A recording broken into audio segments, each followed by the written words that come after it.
دعا مسلمان میں عقیدہ توحید پختہ کرتی ہے، اور دعا اس دولت کا نام ہے جو صرف مومن کے پاس ہے، کافر کے پاس نہیں۔ نبی پاک علیہ السلام نے فرمایا الدعاء صلاح المومن، دعا مومن کا ہتھیار ہے، کافر کے پاس یہ ہتھیار نہیں ہے۔ مومن جب اپنے مالک کے حضور دعا مانگتا ہے نا، دنیا میں آپ کسی سے زیادہ مانگیں تو وہ ناراض ہو جاتا ہے، وہ کہتا ہے بھائی تو نے تو کام بنا لیا ہے، کل بھی دیا تھا، پرسوں بھی دیا تھا، روز روز تجھے کون دے؟ میرے نبی پاک علیہ السلام نے فرمایا جو اپنے رب سے زیادہ مانگتا ہے رب اس سے زیادہ راضی ہوتا ہے، زیادہ راضی ہوتا ہے۔ اب دعا مخصوص اوقات نہیں دعا کے، فرمایا اذا دعان، جب بھی دعا مانگو گے تمہارا رب تمہاری دعا کو، جب بھی دعا تو دعا کرتے رہنا چاہیے، ہر وقت دعا میں بندہ شامل رہے، اللہ کے ذکر میں شامل۔ یہ جو قرآن مجید نے کہا نا یا ایھا الذین آمنوا اذکروا اللہ ذکرا کثیرا، اے ایمان والو اپنے رب کا ذکر کثرت سے کرو، وسبحوہ بکرۃ واصیلا، اور صبح و شام اسی کی پاکی بیان کرو۔ تو اس سے مراد یہ نہیں ہے کہ تسبیح لے کے سارا دن مسجد میں بیٹھے رہو اور کام کوئی نہ کرو، بلکہ اس کا مطلب یہ ہے کہ روٹی شروع کرو تو اللہ کے نام سے، اختتام کرو تو اللہ کے نام، سو جاؤ تو رب کا نام لے کے، سویرے اٹھو تو اللہ کا نام لے کے، جب تمہیں کوئی چیز اچھی لگے تو ماشاءاللہ کہو، جب کوئی مصیبت آئے تو کہو انا للہ و انا الیہ راجعون۔ تو سارا دن اللہ کا ذکر جاری رہے گا۔ نبی پاک صلی اللہ علیہ وسلم نے مسلمان کو ایک دوسرے سے ملنے کا طریقہ بتایا۔ مصیبت آئے تو کیا کہنا ہے؟ صرف فوتگی پہ نہیں کہنا، اس کی وضاحت کر دو۔ کوئی بھی الذین اذا اصابتہم مصیبہ، جب بھی کوئی مصیبت آئے، اللہ کے بندے کہتے ہیں ہم اللہ کی طرف سے آئے ہیں اور اللہ کی طرف ہی ہم نے لوٹ جانا۔ تو میرے عزیز ہر وقت اللہ کا ذکر جاری رہے گا، ہر وقت زبان پہ رب کریم کا۔ دیکھیں نا نبی پاک علیہ السلام نے ہمیں ملاقات کا طریقہ بتایا۔ ایک صحابی آئے تو انہوں نے آ کے کہا السلام علیکم، نبی پاک علیہ السلام نے فرمایا رب تعالیٰ نے اسے 10 نیکیاں عطا فرمائی ہیں۔ دوسرے آئے تو انہوں نے کہا السلام علیکم ورحمۃ اللہ، تو محبوب فرمانے لگے، امام بہقی نے اس کو لکھا ہے، محبوب فرمانے لگے رب کریم نے اسے 20 نیکیاں عطا فرمائی۔ ایک اور آئے، عرض کیا السلام علیکم ورحمۃ اللہ وبرکاتہ، محبوب فرمانے لگے اللہ نے اسے 30 نیکیاں عطا فرمائی۔ اچھا اس کا مطلب کیا ہے؟ السلام علیکم، تم پر سلامتی ہو، سادہ ترجمہ یہ ہے کہ تم سلامت رہو، تم سلامت رہو، ورحمۃ اللہ وبرکاتہ، تم پر اللہ کی رحمت بھی ہو اور اس کی برکتیں بھی ہو۔ وہ کیا کہتا ہے؟ وہ کہتا ہے وعلیکم السلام، تم پر بھی سلامتی ہو، ورحمۃ اللہ وبرکاتہ، اللہ کی رحمت ہو اور اس کی۔ یہ جو مسنون دعائیں ہیں نا جو حضور نے ہمیں دعائیں سکھائیں ہر موقع پہ، ان کا کمال دیکھیے۔ اب ایک مسلمان نے آتے کہا السلام علیکم، اس کا مطلب کیا ہے؟ تم پر۔ اب وہ جھگڑا کرے گا اسے مارے گا، اس کا مال چھینے گا؟ اس نے تو آتے ہی کہا ہے تم پر سلامتی ہو۔ تو جو سلامتی کی دعا دینے والے ہیں وہ جیب تھوڑی کاٹیں گے، وہ غبن تھوڑی کریں گے، ڈاکہ تھوڑا ڈالیں گے۔ اسلام نے لفظ ہی وہ سکھایا ہے کہ فرمایا جب تم نے ملنا ہے تو تم نے دعائیں کرنی ہیں ایک دوسرے کے لیے۔ اب ہمارے ہاں نئے نئے لفظ آ گئے، ٹیلی فون اٹھایا تو کہا ہیلو، اس کا کیا ترجمہ ہے؟ کون ہے؟ اس کا کیا ترجمہ ہے؟ جی جناب، اس کا کیا مطلب؟ ہم نے دیکھا بڑے بڑے سمجھدار لوگ السلام علیکم کی بجائے کہتے ہیں کیا حال ہے؟ بھئی کیا عجیب بات ہے، بھئی کیا حال ہے کا کیا مطلب ہوا؟ وہ بعد میں کرنے کی بات ہے۔ اور کچھ تھوڑا سا جو ادیب ہیں، جو بیچارے حروف کے پیچ و تاب میں رہتے ہیں، وہ کہتے ہیں آداب عرض ہے۔ وہ کیا ہوتا ہے جی؟ اسلام نے دعا سکھائی ہے السلام علیکم، یہ کتنی خوبصورت دعا ہے۔ جب آپ گھر کے اندر داخل ہوئے تو آپ نے دعا دی السلام علیکم، یہ دعا دی آپ۔ ایک صحابی حاضر خدمت ہوئے، عرض کی یا رسول اللہ صلی اللہ علیہ وسلم میرے گھر میں غربت رہتی ہے، کیا کروں؟ نبی پاک علیہ السلام نے فرمایا جب بھی گھر جایا کرنا گھر والوں سے سلام لیا کر، گھر والوں سے کیا کہا کر؟ السلام علیکم، جب بھی گھر جائے۔ یعنی گھر آیا، اب گھر والوں نے بتایا کہ ماچس کی ڈبیا تو لے آؤ، اب یہ دکان کونے پہ تھی گھر والے پہ، وہاں سے ماچس کی ڈبیا لے کے واپس گیا تو کہنے لگا السلام علیکم. پھر گھر والوں نے کہا ہو بتانا یاد ہی نہیں رہا، چینی بھی ختم ہو گئی ہے. تو یہ پھر گیا چینی لینے، لوٹ کے آیا تو کیا کہا؟ جب اللہ چاہتا ہے تو کہے، جب اللہ کے رسول چاہتے ہیں تو کہے. اس کا ترجمہ یہ ہے کہ تو کہہ، تو سلام لے. اللہ رسول چاہ رہے ہیں کہ تو سلام لے تاکہ تیرے گھر میں سلامتیاں ڈال دی جائیں. تو فرمایا سلام لینی ہے تو نے، اور ساتھ تو نے اس طرح کرنا ہے کہ 3 دفعہ سورۃ اخلاص کو پڑھنا ہے. امام قرطبی نے اس کو لکھا ہے. اس نے کہا حضور غربت بڑی ہے. غربت بڑی ہے تو کہ وظیفہ بتائیں. فرمایا جب بھی گھر جاؤ سلام لو اور 3 دفعہ سورۃ اخلاص پڑھو. وہ صحابی کہتے ہیں میں پکا ہو گیا. اب وہ کچھ دنوں کے بعد، کچھ عرصے کے بعد، کچھ مہینوں کے بعد واپس آئے تو صحابہ کرام علیہم رضوان فرماتے ہماری خواہش تھی کہ یہ کچھ بیان کرے، اب بتائے جو وظیفہ لے کے گیا تھا اس کا رزلٹ کیا نکلا.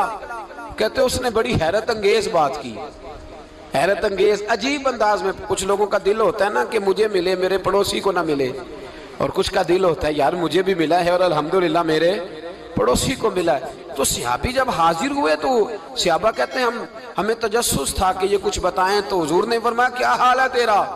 کہا یا رسول اللہ کمال ہی ہو گئی ہے حضور، میں جب بھی گھر جاتا ہوں سلام لیتا ہوں اور 3 دفعہ سورۃ اخلاص پڑھتا ہوں. میں تو امیر ہو ہی گیا ہوں، میرے تو ہمسائے بھی امیر ہو گئے.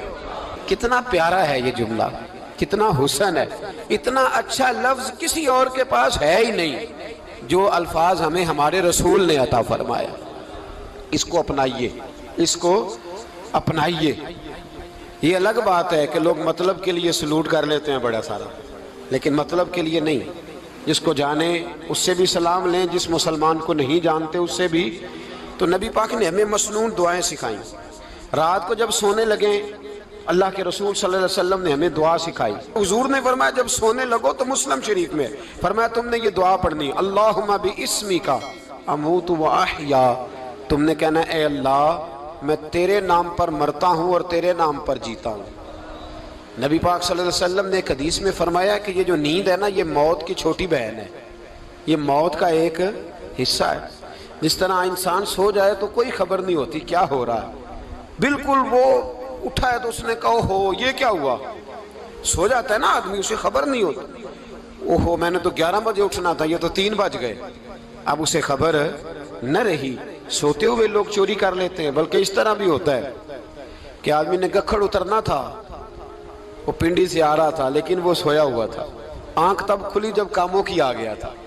اب اس کا اس پر زور، تو فرمایا کیا پتا اب تو کھل گئی کاموں کی، جا کے لاہور جا کے کسی جگہ پہنچ کے تو یہ بھی ممکن ہے کہ کھلے ہی نہ، نیند ہی موت کا سبب بن جائے. تو کہہ کے سو کہ یا اللہ تیرے نام پہ سو رہا ہوں.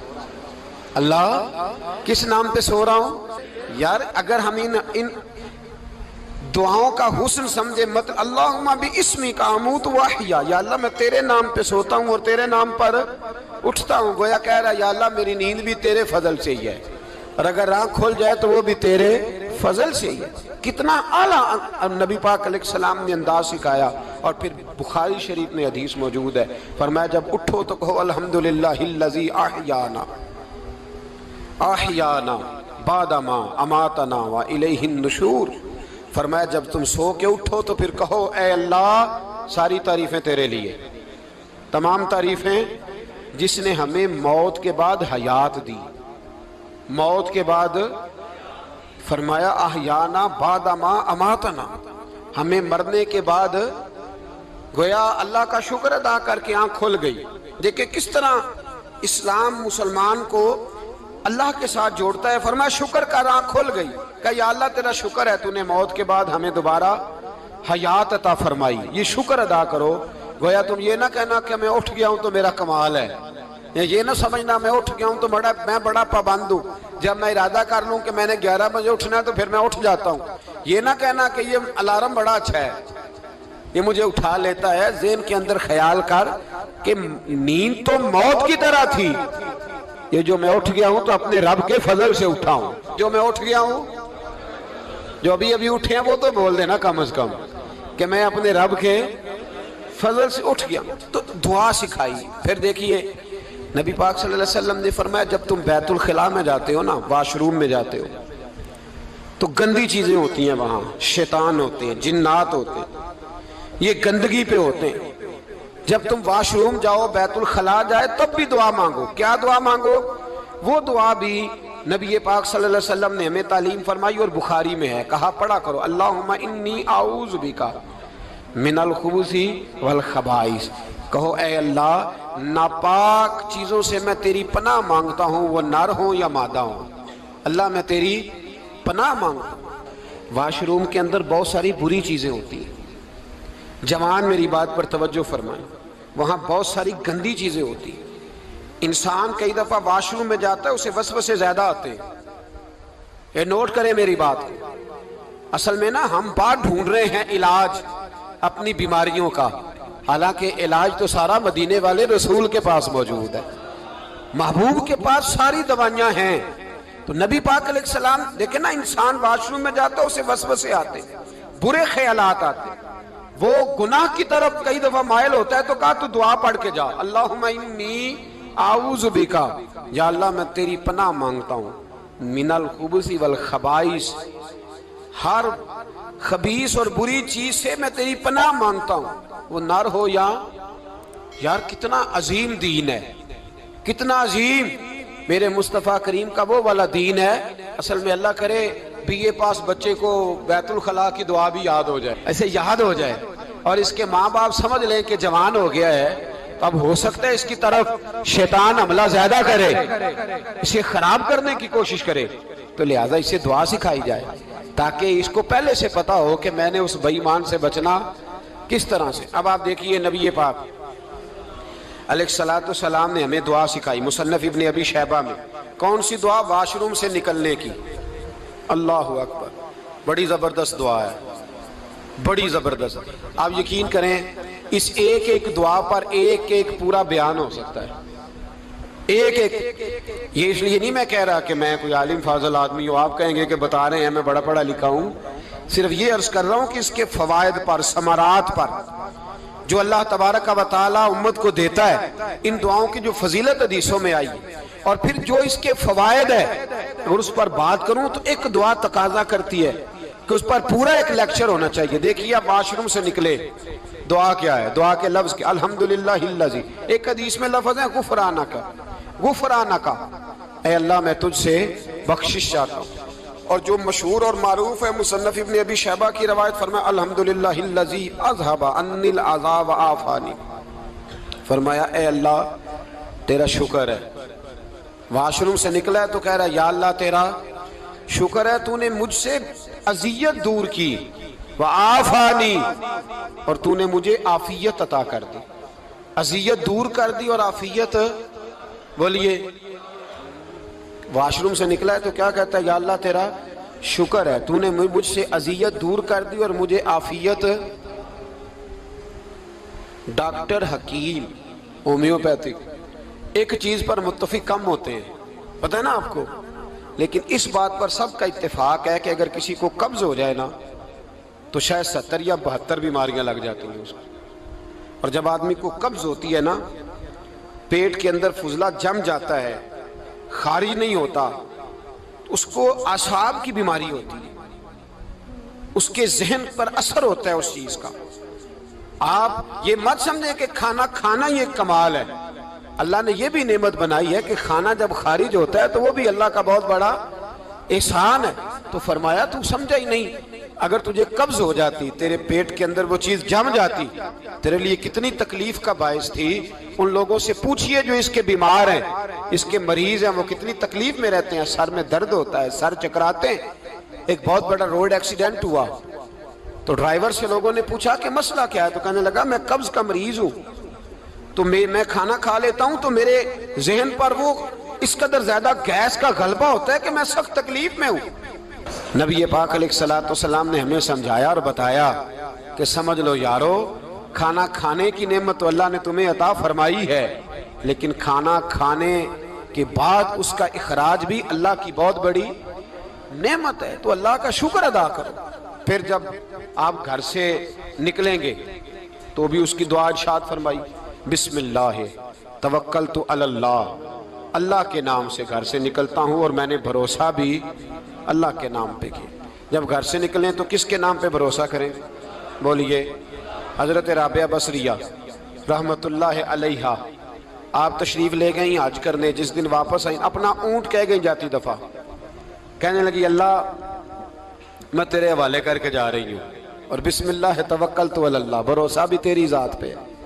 جس دن واپس آئی نا اسی دن کسی نے بتایا کہ اماں آج ہی تیرا اونٹ مر گیا ہے، تو اونٹ کے سرانے کھڑی ہو کے کہنے لگی مولا میں تو تیرے نام پہ تیرے پہ بھروسہ کر کے گئی تھی، تیرے حوالے میں تو تیرے گھر گئی تھی۔